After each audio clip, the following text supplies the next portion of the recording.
Postmortem റിപ്പോർട്ടിൽ പറയുന്നത് 90-ലധികം മുറിവുകളാണ് പഴയതും പുതിയതുമായിട്ട് ആ കുഞ്ഞിന്റെ ദേഹത്തുണ്ടായിരുന്നത്. വെറും 1.5 വയസ്സുള്ള കുട്ടി. ആ ഒരു ബന്ധം വെച്ച് മാത്രം ഈ ആമിന എന്ന് പറയുന്ന കുട്ടിയുടെ പാവപ്പെട്ട അമ്മ 6 തവണ കേസ് കൊടുത്തിട്ടും ഇവനെതിരെ ഒറ്റ കേസില്ല. ഒറ്റ കേസ് ഇവനെതിരെ എടുത്തില്ല. ഞാൻ ചോദിക്കട്ടെ, ഈ കുട്ടിയെ ഉപദ്രവിച്ച് ഈ രീതിയിൽ ആക്കിയപ്പോൾ തന്നെ കേസ് എടുത്തിരുന്നെങ്കിൽ ഈ 1.5 വയസ്സുള്ള കുഞ്ഞ് മരിക്കുമായിരുന്നു. എന്താ ചെയ്യുന്നത്? നിങ്ങൾ പറയുന്നുണ്ടല്ലോ കേരളം ഭയങ്കര പ്രബുദ്ധരുടെ നാടാണ്, കേരളം മണ്ണാങ്കട്ടയാണ്, കേരളം നമ്പർ 1 ആണ്. മരിച്ചോണ്ടിരിക്കുകയാണ് ഇവിടെ കുഞ്ഞുങ്ങൾ. അടികൊണ്ട് ആ ആമിനെ പോലെ എത്ര പെണ്ണുങ്ങൾ ഇവിടെ അറിയിക്കുന്നുണ്ടെന്ന് അറിയാമോ? ഒരു സ്ത്രീക്ക് 10 മണിക്ക് ശേഷം പോട്ടെ 10 മണിക്ക് മുമ്പ് 7 മണിക്ക് ഇടയ്ക്ക് പുറത്തിറങ്ങി നടക്കാൻ പറ്റുമോ കേരളത്തിൽ? ഉത്തർപ്രദേശിലേക്ക് നോക്കൂ. ഉത്തർപ്രദേശിൽ വെടിവെച്ച് പോലും ഉത്തർപ്രദേശിൽ അങ്ങനെ ചെയ്യുന്നു. UP-യിൽ ആൾക്കാർ മച്ചതുണ്ടാക്കുന്നു. അവിടെ ആൾക്കാർ സമാധാനത്തിലാണ് ജീവിക്കുന്നത്. അവിടെ ലോ ആൻഡ് ഓർഡർ കറക്റ്റ് ആയിട്ട് നടക്കുന്നുണ്ട്. ഇവനെ പോലുള്ളവനെയൊക്കെ വെടിവെച്ചിടാനായിട്ട് യാതൊരു മടിയും കാണിക്കാത്ത ഒരു ഭരണകൂടവും കൃത്യമായി ലോ ആൻഡ് ഓർഡർ നടപ്പിലാക്കുന്ന ഒരു പോലീസും അവിടെ ഉണ്ട്. ഇവിടെ ഉണ്ടോ? നിങ്ങൾ പറയുന്നുണ്ടല്ലോ BJP-ക്ക് ഞങ്ങൾ വോട്ട് ചെയ്യുന്നില്ല, ഞങ്ങൾ ചാണാത്തി ചവിട്ടുന്നില്ല. എന്ത് നേടി?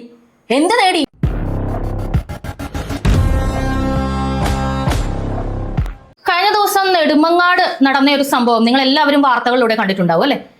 ഒരു മനുഷ്യനായിട്ട് ജനിച്ച ഒരാൾക്കും സഹിക്കാൻ പറ്റാത്തൊരു സംഗതിയാണ് നടന്നത്. 1.5 വയസ്സുള്ള ഒരു കുഞ്ഞിനെ എങ്ങനെയൊക്കെ ഉപദ്രവിക്കാൻ പറ്റുമോ അങ്ങനെയൊക്കെ ഉപദ്രവിച്ച് ഒരു മൃഗം എന്ന് പറഞ്ഞു കഴിഞ്ഞാൽ തെറ്റായി പോകുന്നതാണ് എനിക്ക് തോന്നുന്നത്. കാരണം മൃഗങ്ങൾ പോലും വേട്ടയാടുമ്പോൾ അതൊരു കുഞ്ഞാണെന്ന് കണ്ടു കഴിഞ്ഞാൽ വിട്ടിട്ട് പോവാറുണ്ട്, അതിനെ കൊല്ലാൻ നിൽക്കാറില്ല. പക്ഷെ എങ്ങനെയാണ് ഒരു മനുഷ്യനൊക്കെ സാധിക്കുന്നതെന്ന് എനിക്ക് മനസ്സിലാവുന്നില്ല.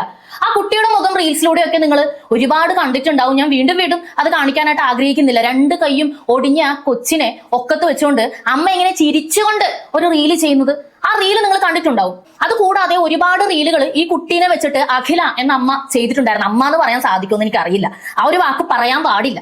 കാരണം സ്വന്തം കുഞ്ഞിനെ ഈ രീതിയിൽ മറ്റൊരാൾ ഉപദ്രവിക്കുന്നത് കണ്ടിട്ട് എങ്ങനെയാണ് അവർക്ക് മിണ്ടാതിരിക്കാൻ സാധിക്കുക? 2 കൈയും തല്ലി ഒടിച്ചിട്ട് അത് വെച്ചിട്ട് ഒരു റീൽസ് ചെയ്ത ഒരു സ്ത്രീ. എനിക്ക് മനസ്സിലാവുന്നില്ല ഇവരുടെ മാനസികാവസ്ഥയൊക്കെ എങ്ങനെയാണ് സംഭവിക്കുന്നത് എന്നുള്ളത്. ഈ നെടുമങ്ങാട് വിഷയത്തെ പറ്റി നമ്മൾ കൂടുതൽ പഠിക്കുന്ന സമയത്ത് ഗുരുതരമായ വീഴ്ചകളാണ് നമ്മുടെ ശ്രദ്ധയിൽപ്പെടുന്നത്. ഈ അഷ്കർ എന്ന് പറയുന്ന പ്രതി ഈ കുഞ്ഞിനെ ഉപദ്രവിച്ചത് നോക്കുകയാണെന്നുണ്ടെങ്കിൽ പോസ്റ്റ്മോർട്ടം റിപ്പോർട്ടിൽ പറയുന്നത് 90-ലധികം മുറിവുകളാണ് പഴയതും പുതിയതുമായിട്ട് ആ കുഞ്ഞിന്റെ ദേഹത്തുണ്ടായിരുന്നത്. വെറും 1.5 വയസ്സുള്ള കുട്ടി. 2 ദിവസമായിട്ട് ഫേസ്ബുക്ക് തുറന്നാലും ഇൻസ്റ്റാഗ്രാം തുറന്നാലും എല്ലാം ഈ മുഖം അല്ലാതെ മറ്റൊന്നും കാണുന്നില്ല. അത് വേട്ടയാടുകയാണ് ആ കൊച്ചിന്റെ മുഖം. ആ വയറ്റിൽ വന്ന് ജനിച്ചു എന്നല്ലാതെ വേറെ എന്ത് തെറ്റാണ് ആ കുഞ്ഞ് ചെയ്തത്? സിഗരറ്റ് വെച്ച് പൊള്ളിച്ചിരിക്കുന്നു, അതിന്റെ നെഞ്ചത്ത് ചവിട്ടിയിട്ടാണ് ആ കുട്ടീനെ കൊന്നിരിക്കുന്നത്. കൊന്നത് കൂടാതെ ആ കുട്ടിയുടെ രക്തം പുരണ്ട ഡ്രസ്സ്, അങ്ങനത്തെ കുറെ കാര്യങ്ങളൊക്കെ വീടിന്റെ പുറകുവശത്ത് കൊണ്ടുപോയി കുഴിച്ചിടുകയും വീട് വൃത്തിയാക്കുകയും ഒക്കെ ഇയാൾ ചെയ്തിട്ടുണ്ട്. എന്നിട്ട് ഹോസ്പിറ്റലിൽ കൊണ്ടുപോയിട്ട് പറഞ്ഞത് കുട്ടി ഭക്ഷണം തൊണ്ടേ കുടുങ്ങി മരിച്ചു എന്നുള്ളതാണ്. ആ ഹോസ്പിറ്റലുകാർക്കാണ് സംശയം തോന്നിയത് അത്രയധികം ആ കുഞ്ഞ് ദേഹത്തിന് അയാൾ ഉപദ്രവിച്ചു എന്നുള്ളത്. ഇയാൾ ഒരു സ്ഥിരം പ്രതിയാണ്, സ്ഥിരം കുറ്റവാളി ആണെന്നുള്ളതാണ് നമുക്ക് പുറത്തു വരുന്ന വാർത്തകൾ. മുൻപ് ഇയാൾ ഒരു സ്ത്രീയെ വിവാഹം കഴിക്കാം എന്ന് പറഞ്ഞുകൊണ്ട് കുറെ നാൾ പ്രലോഭിപ്പിച്ച് കൂടെ നടന്നതിന് ശേഷം വിവാഹം കഴിച്ചില്ല എന്നതിന്റെ പേരിൽ ഒരു പെൺകുട്ടി ആത്മഹത്യ ചെയ്യുകയുണ്ടായി. പണപരമായിട്ടുള്ള ഇടപാടുകളും അവിടെ ഉണ്ടായിരുന്നു എന്ന് പറയുന്നു. ഇയാൾക്കെതിരെ കേസില്ല. എന്തുകൊണ്ട് കേസില്ല? അതുകൂടാതെ ഇയാൾ ഒരു പെൺകുട്ടീനെ വിവാഹം കഴിച്ചിരുന്നു. വിവാഹം കഴിച്ചിട്ട് ആ പെണ്ണിനെ ആ രീതിയിൽ ആണ് ഉപദ്രവിച്ചിരിക്കുന്നത്. അതായത് തലയടിച്ച് പൊട്ടിക്കുക, ചെവി അടിച്ച് പൊട്ടിക്കുക. ഏകദേശം 2 വർഷത്തോളം ആ കുട്ടി കോമയിലായിരുന്നു. ഇതെല്ലാം ചെയ്തതിന് ശേഷം ഇവൻ ആ പെൺകുട്ടീനെ തൂക്കിക്കൊല്ലാൻ വേണ്ടി വരെ നോക്കി. ഒരു പാവം അമ്മ മാത്രമേ ഉള്ളൂ. ആ കുട്ടീനെ നിങ്ങൾക്ക് കാണണോ? കഴിഞ്ഞ ദിവസം മന്ത്രി ബിന്ദു കൃഷ്ണ ആ കുട്ടീനെ പോയി സന്ദർശിച്ചിരുന്നു. ആമിന എന്നാണ് അതിന്റെ പേര്. ആ വിഷ്വല് ചെറുതായിട്ടൊന്ന് കണ്ടോളൂ.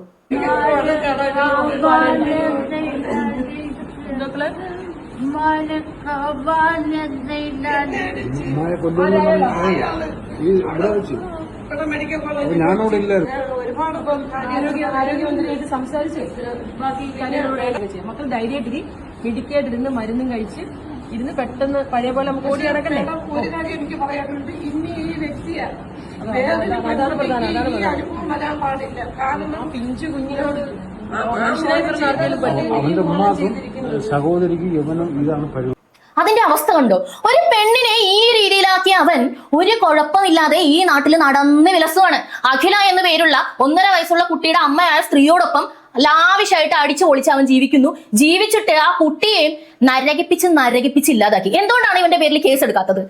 അല്ല, ഞങ്ങൾ വീണ്ടും ചോദിച്ചുകൊണ്ടിരിക്കുന്ന സംഗതിയാണ്. ഗാർഹിക പീഡനവുമായി ബന്ധപ്പെട്ട് പോലീസ് സ്റ്റേഷനിൽ ഒരു സ്ത്രീ വന്ന് പരാതി പറഞ്ഞാൽ പോലീസ് കേസെടുക്കില്ല. ഈ 10 വർഷം ഇത് തന്നെയാണ് അവസ്ഥ, അതിനു മുമ്പും അത് തന്നെയാണ് അവസ്ഥ. ഒന്ന് ആലോചിച്ച് നോക്കുക. അവിടെ നിന്നുകൊണ്ട് സുവിശേഷം പ്രസംഗിക്കും, ഭാര്യയും ഭർത്താവും ആകുമ്പോൾ അങ്ങനെ പലതും ഉണ്ടാവും, അങ്ങനെ മറ്റതുണ്ടാവും, മറിച്ചതുണ്ടാവും. ഞാൻ പറയുന്നത് ശരിയാണോ? പോലീസ് സ്റ്റേഷനിൽ പോയിട്ടുള്ള ഓരോ വ്യക്തികൾക്കും അത് എക്സ്പീരിയൻസ് ചെയ്യാൻ സാധിക്കും. ഒരാളുടെ പേരിലും കേസ് എടുക്കില്ല. ഈ അഷ്കറിന്റെ പേരിൽ എന്തുകൊണ്ടാണ് കേസ് എടുക്കാതിരുന്നതെന്ന് അറിയാമോ? ഇയാൾ പോലീസ് സ്റ്റേഷനിലെ താൽക്കാലിക ഡ്രൈവർ ആയിരുന്നു പോലും. പല പോലീസുകാരുമായി ഇയാൾക്ക് ബന്ധമുണ്ടായിരുന്നതായും രാത്രികളിൽ ഈ പോലീസുകാരെയൊക്കെ സൽക്കരിച്ചുകൊണ്ട് ഇയാൾ മദ്യ സൽക്കാരമൊക്കെ നടത്തുന്നതായുമാണ് കുറെ കാര്യങ്ങൾ പുറത്തു വന്നുകൊണ്ടിരിക്കുന്നത്. ആ ഒരു ബന്ധം വെച്ച് മാത്രം ഈ ആമിന എന്ന് പറയുന്ന കുട്ടിയുടെ പാവപ്പെട്ട അമ്മ 6 തവണ കേസ് കൊടുത്തിട്ടും ഇവനെതിരെ ഒറ്റ കേസില്ല, ഒറ്റ കേസ് ഇവനെതിരെ എടുത്തില്ല. ഞാൻ ചോദിക്കട്ടെ, ഈ കുട്ടിയെ ഉപദ്രവിച്ച് ഈ രീതിയിൽ ആക്കിയപ്പോൾ തന്നെ കേസ് എടുത്തിരുന്നെങ്കിൽ ഈ 1.5 വയസ്സുള്ള കുഞ്ഞ് മരിക്കുമായിരുന്നോ? ഇത്രയും ആ കുട്ടി അനുഭവിക്കണമായിരുന്നു. എന്തിനാണ് ഇവിടെ ഒരു ലോ ആൻഡ് ഓർഡർ? ഞങ്ങൾക്ക് മനസ്സിലാവുന്നില്ല. ഈ നോർത്തിലൊക്കെ ഏറ്റവും കൂടുതൽ എൻകൗണ്ടർ നടക്കുന്ന സമയത്ത് ഇവിടെ ആളുകൾ സന്തോഷിക്കുമ്പോൾ അങ്ങനെ ചെയ്യാൻ പാടില്ല, എൻകൗണ്ടർ ചെയ്യാൻ പാടില്ല, കോടതി വഴി മാത്രമേ ഉണ്ടാക്കാൻ പാടുള്ളൂ എന്ന് പറയുമ്പോൾ എന്തുകൊണ്ടാണ് ആൾക്കാർ അങ്ങനെ സന്തോഷിക്കുന്നത് നിങ്ങൾക്ക് മനസ്സിലാവുന്നില്ലേ? നോർത്തിൽ എൻകൗണ്ടർ നടക്കുമ്പോൾ സന്തോഷിക്കുന്നുണ്ട്. ഇതേപോലെ നെടുമങ്ങാട് നടന്ന അതേപോലെ ഒരു സംഭവം ഉത്തർപ്രദേശിൽ നടന്നിട്ടുണ്ട്. നിങ്ങൾ അറിഞ്ഞായിരുന്നോ? ഇതേപോലെ തന്നെ 1.5 വയസ്സുള്ള ഒരു കുട്ടീനെ ഉത്തർപ്രദേശിൽ ഒരുത്തൻ നിലത്തടിച്ചു കൊന്നു.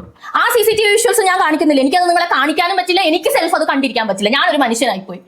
ഇത്രയും ക്രൂരമായിട്ട് എങ്ങനെ സാധിക്കുന്നു? ആ കുട്ടിയുടെ അമ്മേനെ വിവാഹം കഴിക്കാൻ വേണ്ടി കുട്ടിക്ക് മിഠായി വാങ്ങിത്തരാന്ന് പറഞ്ഞു കുട്ടിയെ കൊണ്ടുപോയി നിലത്തടിച്ചു കൊന്നിരിക്കുകയാണ്, തേങ്ങ അടിക്കുന്നത് പോലെ. അവനെ എന്താണ് ചെയ്തതെന്ന് അറിയാമോ? ഇവിടത്തെ പോലെ പൂവിട്ട് പൂജിക്കല്ല ഉത്തർപ്രദേശ് പോലീസ് ചെയ്യുന്നത്. അവന്റെ 2 കാലിലും എൻകൗണ്ടർ ചെയ്തു, അതായത് വെടിവെച്ചു. അവന്റെ കരച്ചിൽ നിങ്ങൾക്ക് കേൾക്കണോ? കാണാം.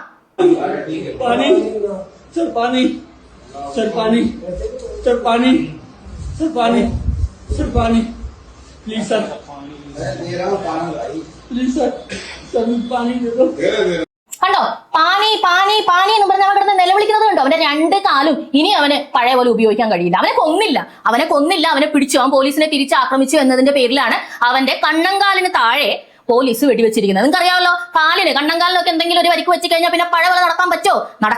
നടക്കാൻ അവൻ യോഗ്യനുമല്ല. കൃത്യമായിട്ടുള്ള CCTV വിഷ്വൽസ് കണ്ടിട്ടാണ് അവർ ഇക്കാര്യത്തിൽ തീരുമാനം എടുത്തിരിക്കുന്നത്. ഇവിടെ എന്താ ചെയ്യുന്നത്? നിങ്ങൾ പറയുന്നുണ്ടല്ലോ കേരളം ഭയങ്കര പ്രബുദ്ധരുടെ നാടാണ്, കേരളം മണ്ണാങ്കട്ടയാണ്, കേരളം നമ്പർ 1 ആണ്. മരിച്ചോണ്ടിരിക്കുകയാണ് ഇവിടെ കുഞ്ഞുങ്ങൾ.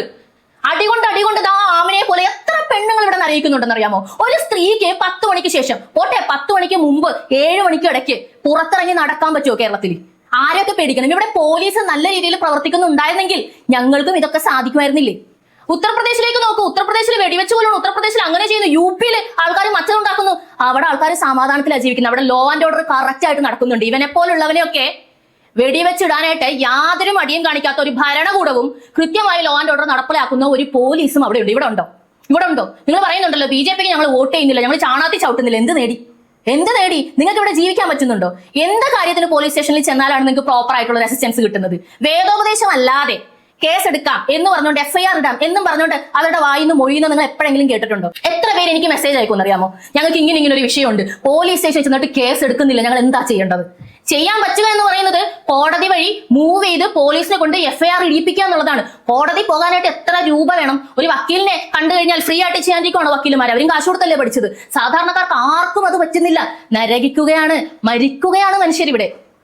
ഈ കുട്ടീനെയൊക്കെ ഇങ്ങനെ ചെയ്തവൻ ഇനി എന്താക്കുന്ന നിങ്ങൾ പറയുന്നത്? ഈ അമ്മയ്ക്ക് ഇതിനു മുമ്പ് തൊടുപുഴയിൽ ഇതുപോലൊരു സംഭവം ഉണ്ടായി. ആ അമ്മ ഇപ്പൊ പുറത്താണ്, ആ പറയുന്ന പ്രതിയും പുറത്താണ്. എന്താണ് കാരണം? അമ്മയ്ക്ക് മാപ്പ് സാക്ഷി എന്നും പറഞ്ഞൊരു സാധനം അങ്ങ് കൊടുത്തു, പുറത്തേക്ക് വിട്ടു. ഇതെല്ലാം കണ്ടുകൊണ്ടിരുന്ന മനുഷ്യരെല്ലാം മാപ്പ് സാക്ഷി.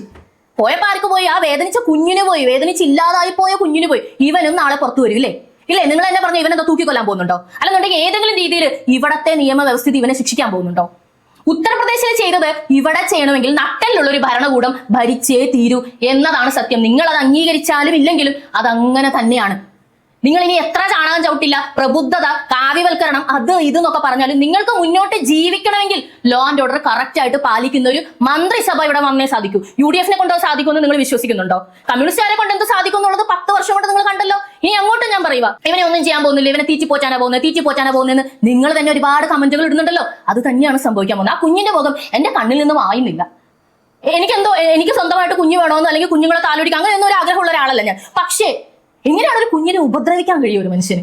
എങ്ങനെയാണ്? അത് എന്തോ ആയിക്കോട്ടെ, ഇവനൊരു പാമ്പിന്റെ കുഞ്ഞിനെ പോലും കുഞ്ഞല്ലേന്നോർത്ത് അടിച്ചു കൊല്ലാൻ പറ്റിയല്ലെന്നേ. ഒരു മനുഷ്യ കുഞ്ഞിനെ എങ്ങനെ സാധിക്കുന്നു? ഇങ്ങനെയുള്ളവനെയൊക്കെ വെറുതെ വിടണോ? ഇവിടെയല്ലേ ഓപ്പറേഷൻ ലങ്കട, എൻകൗണ്ടർ ഇതുപോലത്തെ സംഗതികൾ ചെയ്യേണ്ടത്? എന്താ നിങ്ങളുടെ അഭിപ്രായം? തുടർന്ന് കാണുക പോളി ന്യൂസ്.